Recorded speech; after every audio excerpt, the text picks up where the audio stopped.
प्रिय विद्यार्थियों, आप सब कैसे हो। भगवान से प्रार्थना करता हूँ कि आप स्वस्थ और खुश रहें, आपका भविष्य उज्जवल हो। बच्चों, आज पाठ 1 साधो देखो जग बौराना। साधो देखो जग बौराना, इसके रचयिता कबीर दास जी हैं। पद है साधो देखो जग बौराना। तो पहले कवि के बारे में दिया है, तो ध्यानपूर्वक सुनिएगा और समझिएगा। कबीर जन्म 1398 ईस्वी में हुआ था और मृत्यु 1518 ईस्वी में। भक्तिकालीन निर्गुण, सगुण और निर्गुण। तो भक्तकालीन निर्गुण संत परंपरा में कबीर का स्थान सर्वोपरि है। उनका जन्म काशी में हुआ था, यानी कबीर दास जी का जन्म कहाँ हुआ था? काशी में हुआ था। नीरू और नीमा नामक जुलाहा दंपति ने उनका पालन पोषण किया। कबीर का पालन पोषण जो है नीरू और नीमा नामक जुलाहा दंपति ने किया था। जुलाहा यानी जो बीवर का काम करते हैं, उन्हें जुलाहा बोलते हैं। कबीर निरक्षर थे, किंतु मानव प्रेम का ढाई अक्षर पढ़कर वे पंडित हो गए। साक्षर निरक्षर, साक्षर यानी लिटरेट इलिटरेट, पढ़ा लिखा अनपढ़। तो कबीर दास जी अनपढ़ थे। वे रामानंद के शिष्य थे। कबीर दास जी के गुरु कौन थे? रामानंद थे, यानी कबीर दास जी रामानंद के शिष्य थे। उन्हीं से कबीर ने राम नाम के मर्म को पहचाना। अपने गुरु से जो है कबीर दास जी ने राम नाम के मर्म को, रहस्य को जाना, समझा, परखा। Second paragraph.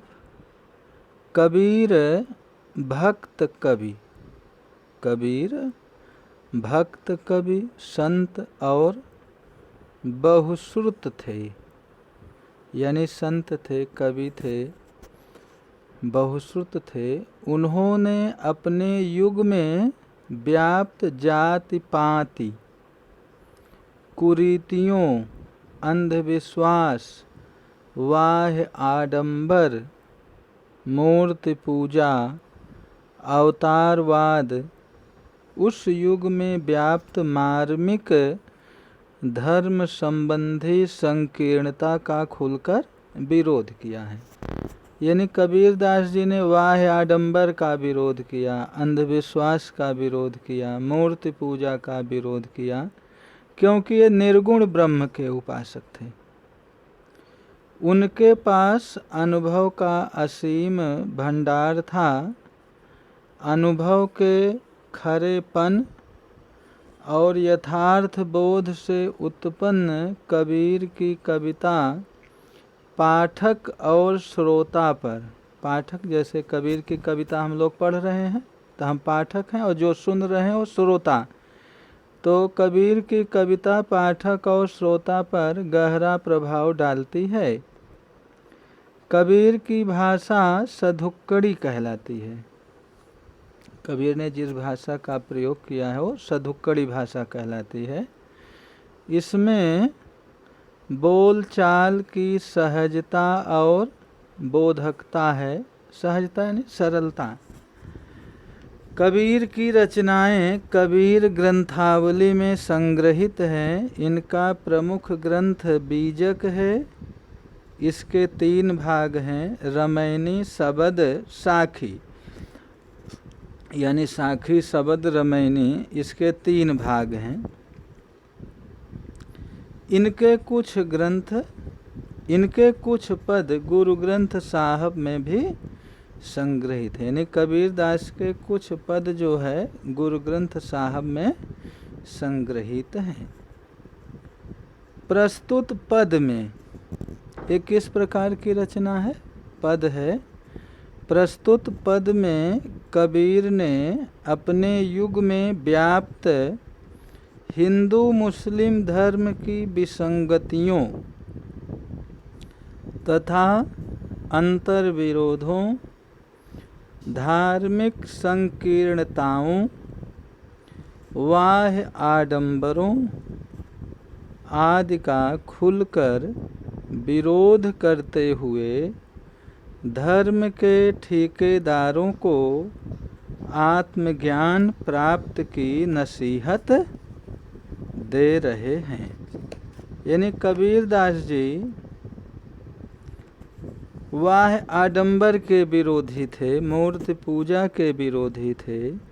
ना वे हिंदू धर्म से खुश थे और ना मुस्लिम धर्म से खुश थे। उन्होंने खुलकर विरोध किया है। तो पद पढ़ने से पहले शब्दार्थ केयरफुल होके सुनिएगा और समझिएगा। बौराना शब्दार्थ टिप्पणी दिया है। बौराना, बौराना मीन्स होता है पागल होना, दीवाना। सांची, सांची मीन्स सच। धावे, दौड़े। पतियाना, विश्वास करना। अस्नाना, ये मानक शब्द है। अस्नाना, स्नान। पसाने, पसाने मीन्स पत्थर। थोथा, थोथा मीन्स होता है खोखला, व्यर्थ। डिम्ब, अंडा। गुमाना, घमंड, अभिमान, अहंकार। साखी, साक्षी, प्रत्यक्ष ज्ञान। शब्दय, शब्द। बूढ़े, डूबना। मेहर, कृपा। मेहर मीन्स कृपा, दया। निकाह के समय दूल्हे द्वारा दुल्हन को दी गई रकम या वस्तु। जिबह, हलाल। व्रत, व्रत जैसे उपवास व्रत रखते हैं। स्याना यानी सयाना। स्याना मीन्स सयाना, वयस्क। तो पद जो है केयरफुल होकर सुनिएगा। इसके बाद इसका भावार्थ बताते हैं। साधो देखो जग बौराना, सांची कहो तो मारन धावे। झूठे जग पतियाना, हिंदू कहत हैं राम हमारा। मुसलमान रहमाना, आपस में दो लड़े मरत हैं। मरम कोई नहीं जाना। बहुत मिले मोहिनेमी धर्मी, प्रात करे स्नाना। आत्म छोड़ पसाने पूजे, तिनका थोथा ज्ञाना। आसन मार डिम्ब धरि बैठे, मन में बहुत गुमाना।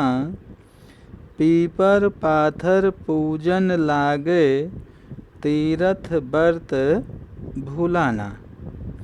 तो आज इतने ही पद का भावार्थ बताना है। तो प्रस्तुत पद में कबीर दास जी कहते हैं कि साधो देखो जग बौराना, यानी हे भाइयों, हे बंधुओं, देखो इस संसार के लोग बौराना यानी पागल हो गए हैं। हे बंधुओं, देखो इस संसार के लोग पागल हो गए हैं। क्यों पागल हो गए हैं? सांची कहो तो मारन धावे। कबीरदास जी कहते हैं कि अगर कोई सच्ची बात बताता है, सांची कहो, अगर कोई सच्ची बात बताता है तो मारन धावे, तो उसकी बात को लोग सुनते नहीं हैं, गुस्सा करते हैं, उसको मारने के लिए दौड़ते हैं। झूठे जग पतियाना, अगर कोई झूठी बात करता है, झूठी बात बताता है, असत्य बात बताता है, तो लोग उसकी बात को ध्यान से सुनते हैं और पतियाना उसकी बात को विश्वास कर लेते हैं, यकीन कर लेते हैं कि हाँ सही बोल रहा है।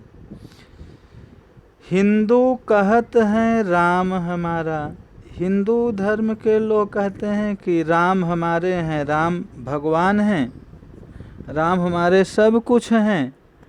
अब मुसलमान रहमाना, और मुस्लिम धर्म के लोग कहते हैं कि रहमान ही हमारे सब कुछ हैं, रहमान ही हमारे सर्वस्व है। यानी मुसलमान लोग रहमान को अपना सर्वस्व मानते हैं, यानी न हिंदू को बोध है न मुसलमान का बोध है कि चाहे राम हो या रहमान हो, लेकिन वो दोनों एक ही हैं। इन लोगों को ज्ञान नहीं है। हिंदू कहते हैं कि राम हमारे हैं, हमारे भगवान हैं, और मुसलमान जो है रहमान को अपना सर्वस्व मानते हैं।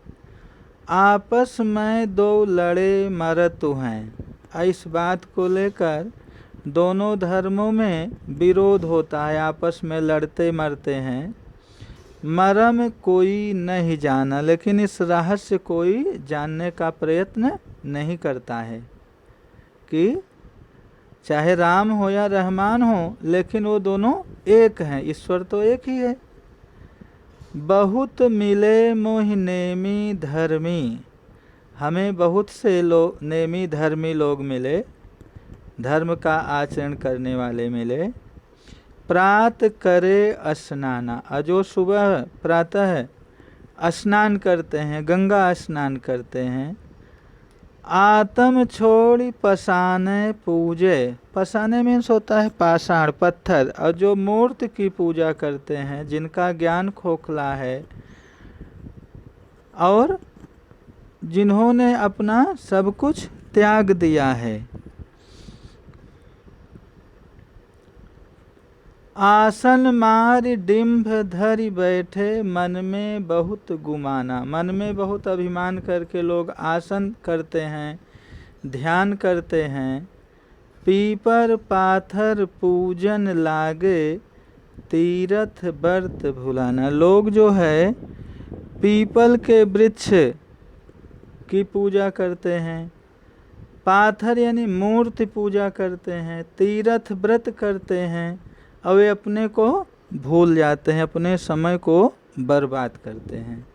अर्थात कबीरदास जी वाह आडंबर के विरोधी हैं, इस तरह से उन्होंने अपना विरोध जताया है, व्यक्त किया है। तो बच्चों, आपका आज का होमवर्क रहेगा, जो अभी हमने कबीर का जीवन परिचय बताया एवं जो भावार्थ बताया, आपको घर पे कम से कम 2 बार पढ़ना रहेगा। यही आपका होमवर्क है। Thank you.